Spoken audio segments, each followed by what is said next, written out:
Hello and welcome to Amagi, co-hosted by myself, Nima of economicsjunkie.com, and Dylan Moore of the Volitional Science Network, which you can find on YouTube.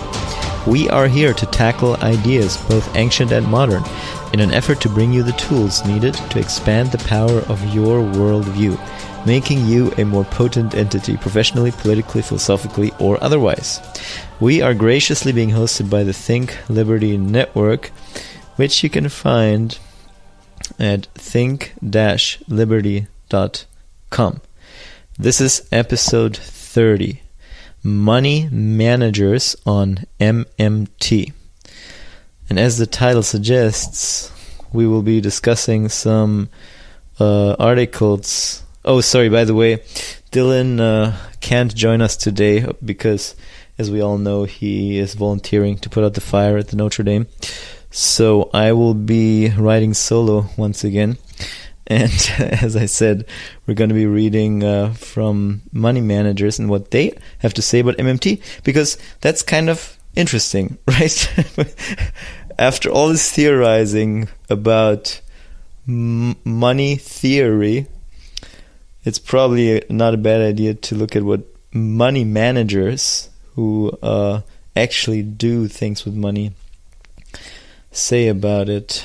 And what people say, let me put it this way, what people have to say about MMT whose livelihood depends on being right about money. Okay, so maybe that makes it a little more interesting if I frame it that way. So the first one, and we will be linking in the show notes, is from a group called GMO by James Montier. Well, I'll just read from his bio. Mr. Montier is a member of GMO's asset allocation team.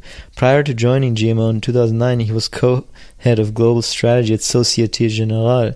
Mr. Montier is the author of several books, including Behavioral Investing, A Practitioner's Guide to Applying Behavioral Finance, Value Investing, Tools and Techniques for Intelligent Investment, and The Little Book of Behavioral Investing. Mr. Montier is a visiting fellow at the University of Durham and a fellow at the Royal Society of Arts. He holds a Bachelor of Arts in Economics from Portsmouth University and a Master of Science in Economics from Warwick University. So, let's see what James Montier says. So I'll read the executive summary.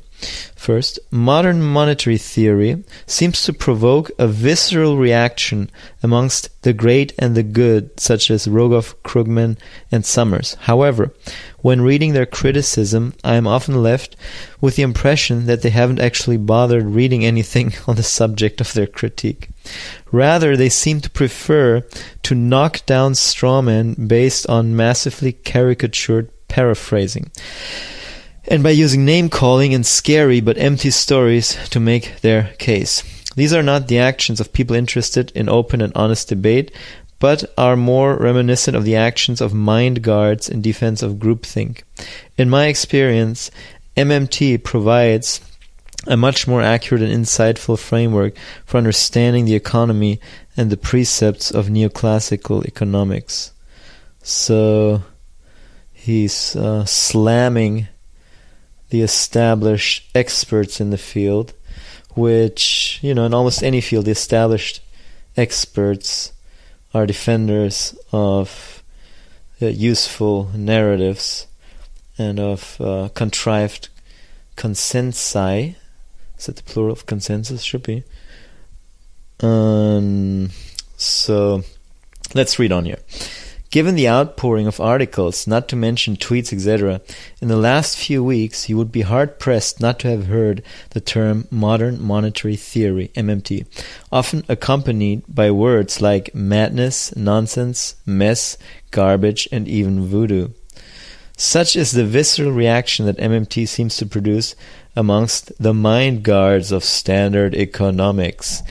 As I have noted before, I was fortunate enough to have gone to university a long time ago when a pluralist approach to economics was still the norm, before neoclassical hegemony really took grip. As such, I am used to exploring different schools of economics. But this tradition is largely extinct today. Instead, economics seems to be taught as if it were a hard science.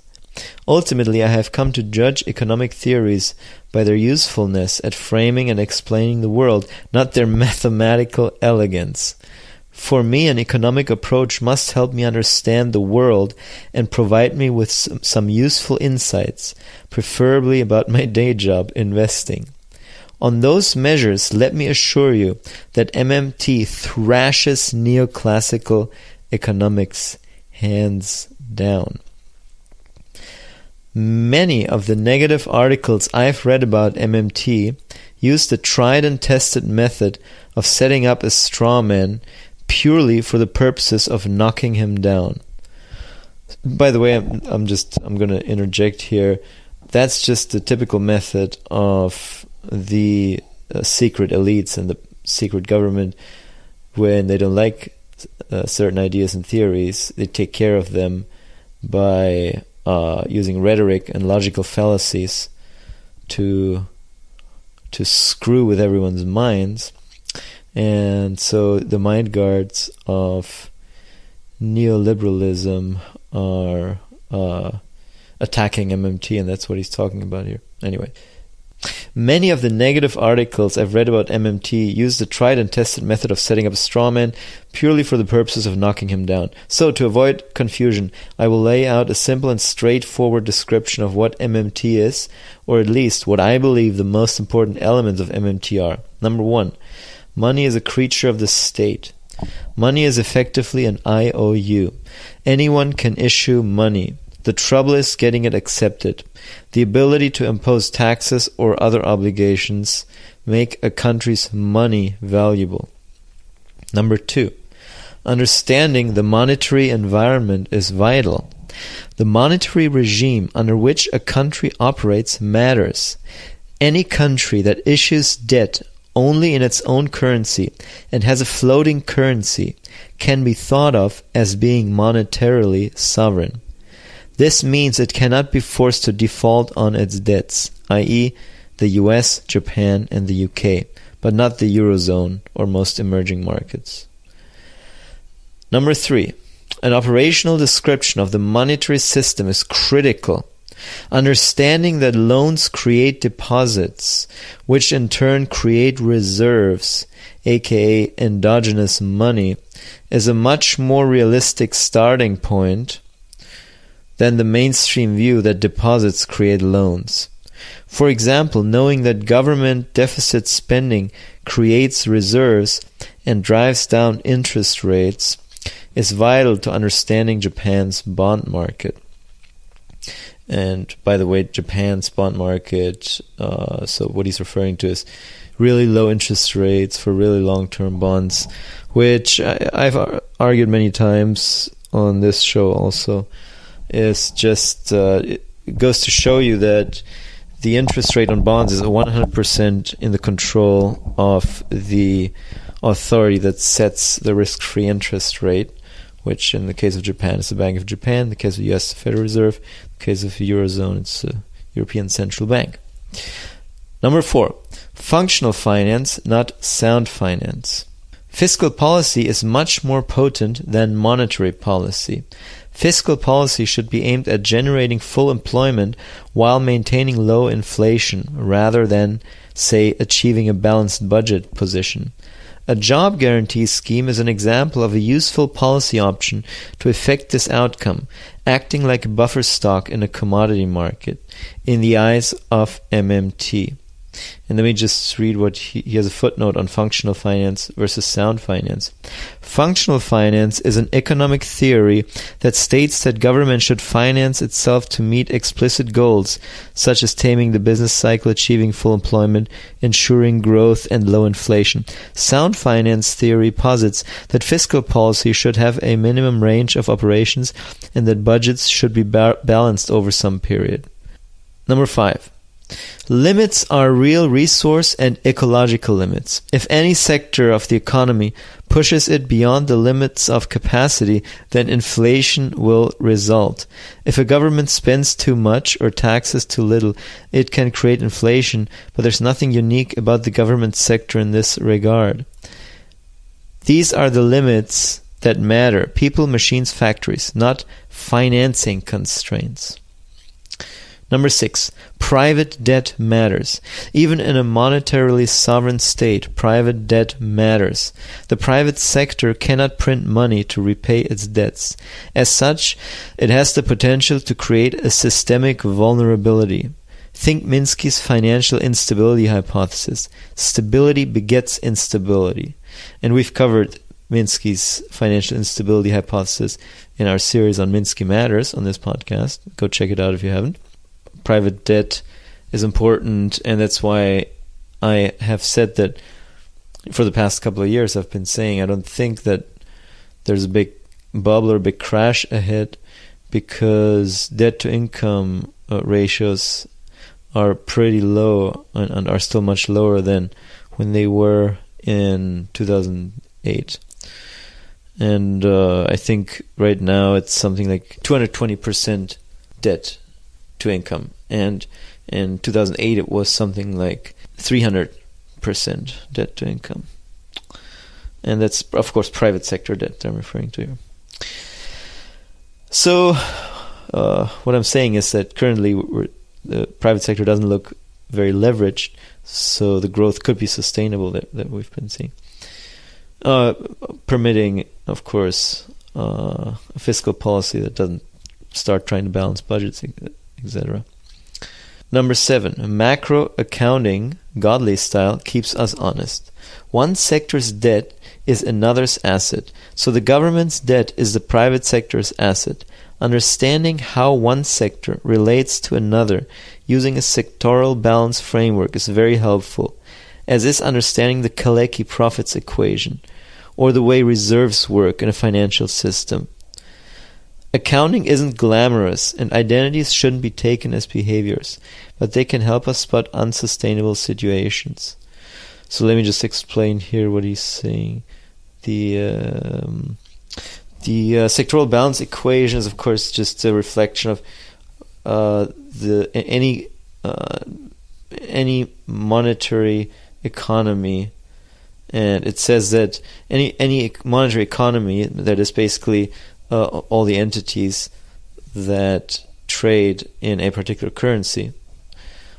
For example, in the US, the United States is a monetary economy, and the monetary system consists of issuers of the currency, users of the currencies, and issuers and or users of other currencies.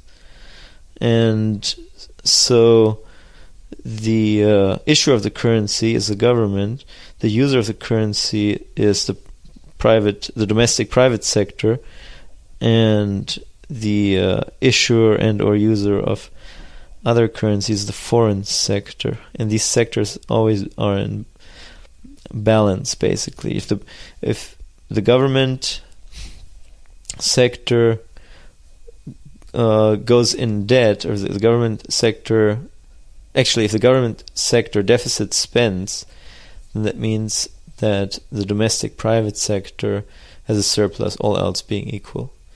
And actually, the total private sector surplus is the government's budget deficit plus the current account surplus. So, continuing here. And then also he was saying the Kalecki profits equation. So the Kalecki profits equation, I also agree with him. I think it's very important, because the Kalecki profits equation explains the sources of aggregate profits. So in the most simplistic economy, in a hand-to-mouth economy, so let's say there's only a domestic private sector, no government, and no foreign trade. In such an economy, anyone's surplus is another's loss. So if there was only consumer spending in the economy and no investment spending, and people would only be consuming, then there would be no growth, in other words. So you introduce the investment sector, which basically invests in projects where machinery and computers and other capital factors are produced, and that way the people who work in that sector the workers who work in those industries, who end up buying consumer goods on the consumer goods market, basically provide a surplus of that constitutes aggregate profit on the market. And so without investment spending, in this simplified example, there would be no aggregate global profits. Everyone's profit would be another's loss. And so in the expanded or extended version of the Kalecki equation that accounts for everything, this profit is investment spending plus the government deficit plus the current account surplus plus the capitalists' own consumption out of their profits minus household savings. And so as you can see in that number, the government deficit spending also adds to private sector corporate profits, which, for example, would have helped you predict or understand the rise in corporate profits and in stocks after the tax cuts, etc., after the deficit expansion under the Trump administration. And the opposite happening in Europe and Greece with budget surpluses and import surpluses that are completely unsustainable, and it leading to a big depression and unsustainable private sector debt infused recoveries in between, maybe. Okay, continuing. There you have it. My attempt to succinctly describe the core of MMT. Just under 400 words. Hopefully short enough to satisfy even the most attention-challenged. Now let's have a quick look at some of the things that have been said by the great and the good and see how they map against this simple summary. I'll start with Ken Rogoff's Modern Monetary Nonsense.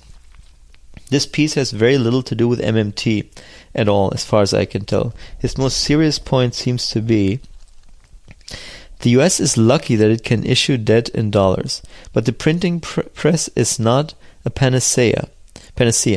If investors become more reluctant to hold a country's debt, they probably will not be too thrilled about holding its currency either. If that country tries to dump a lot of it on the market, inflation will result. A similar sentiment is offered by Larry Fink, CEO of BlackRock, who said of MMT, "That's garbage. I'm a big believer that deficits do matter. I'm a big believer that deficits are going to be driving interest rates much higher and could drive them to an unsustainable level."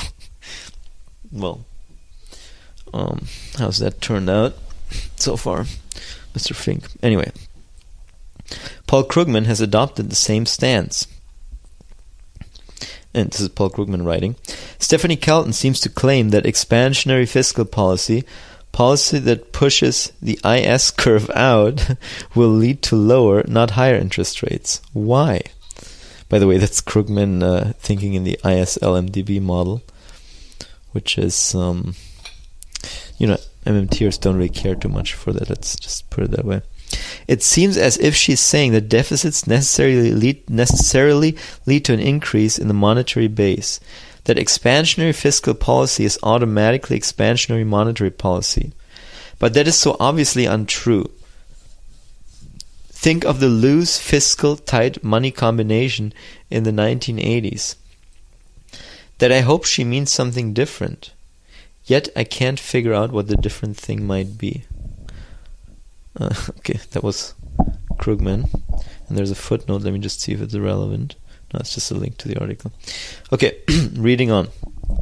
An understanding of how the monetary and fiscal system actually works reveals this to be, to borrow Rogoff's term, nonsense.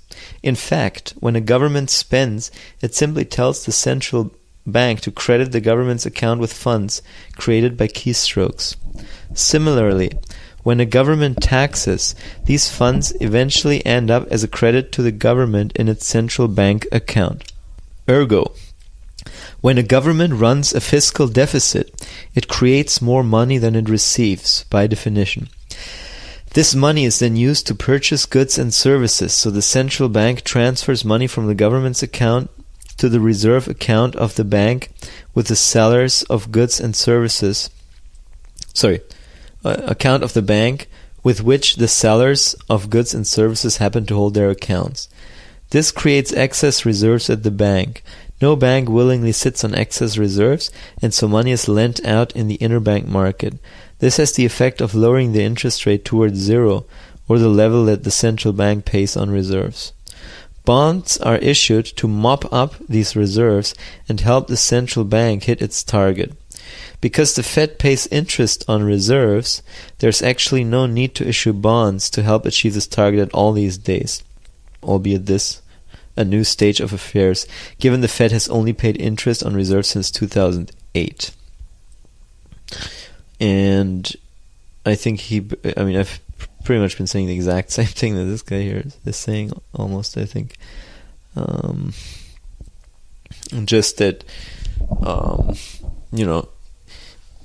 you might ask the question, why even have a positive interest rate at all? Why even have a target rate? Why not just let it go to zero? And as most MMTers argue, that is a very good question, and there's really no reason to pay interest on risk-free investments. Okay, reading on. Larry Summers takes up the mantle here. And this is Larry Summers writing. Contrary to the claims of modern monetary theorists, it is not true that governments can simply create new money to pay all liabilities coming due and avoid default. As the experience of any number of emerging markets demonstrates, past a certain point, this approach leads to hyperinflation. Woohoo! Yeah, okay, Dylan and I have talked a lot about hyperinflation, so I'm not going to get into that right now.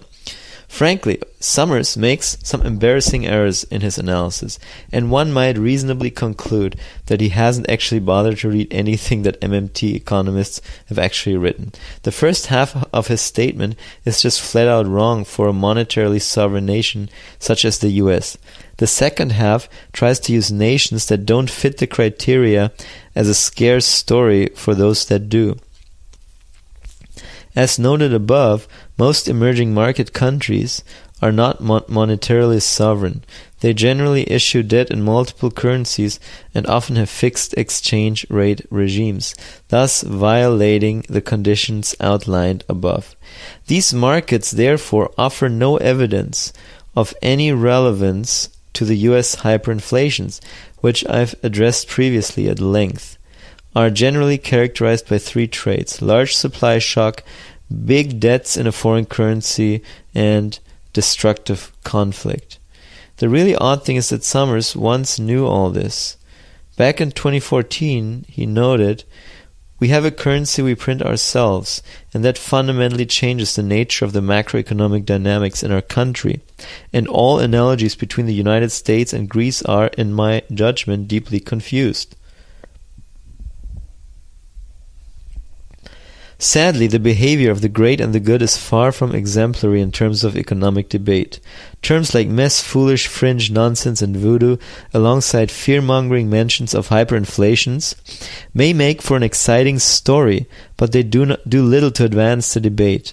In fact, the use of these words and the generally dismissive but thoroughly unsubstantiated nature of these articles appear to be typical of the output of those suffering from groupthink. Oh my god, it's almost like he's describing the mainstream media. It's like he just discovered the mainstream media and their scumbag tactics. The term groupthink was coined by Irving Janis in 1972 in his original work. Janis cited the Vietnam War and the Bay of Pigs invasion as prime examples of the groupthink mentality. However, modern examples are all too prevalent. Groupthink is often characterized by a tendency to examine too few alternatives, a lack of critical assessment of each other's ideas, a high degree of selectivity in information gathering, a lack of contingency planning. Poor decisions are often rationalized. The group has an illusion of invulnerability and shared morality. By the way, I'm not reading a expose on Hillary Clinton's campaign here. This is this guy's bullet points about groupthink. The group has an illusion of invulnerability and shared morality. True feelings and beliefs are suppressed. An illusion of unanimity is maintained. Mind guards, essentially information sentinels, may be appointed to protect the group from negative information.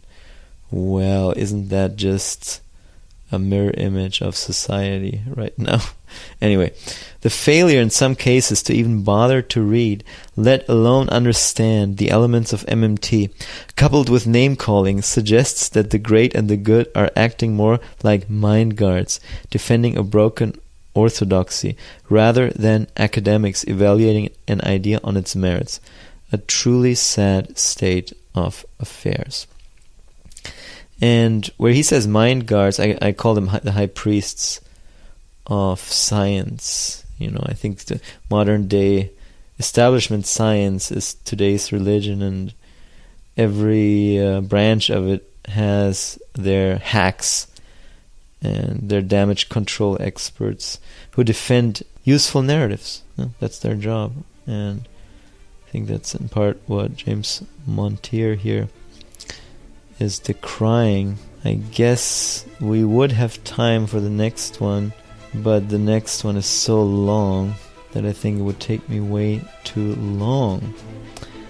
So I'm thinking I will just read the Next Money Managers article in the next episode with Dylan. And this has been Amagi, episode 30, Money Managers on MMT. And Amagi, of course, co-hosted by myself, Nima of economicsjunkie.com, and Dylan Moore of the Volitional Science Network, which you can find on YouTube. And we are, of course, being hosted at Think Liberty, which you can find at think-liberty.com. Thank you very much for listening, and we will see you next time.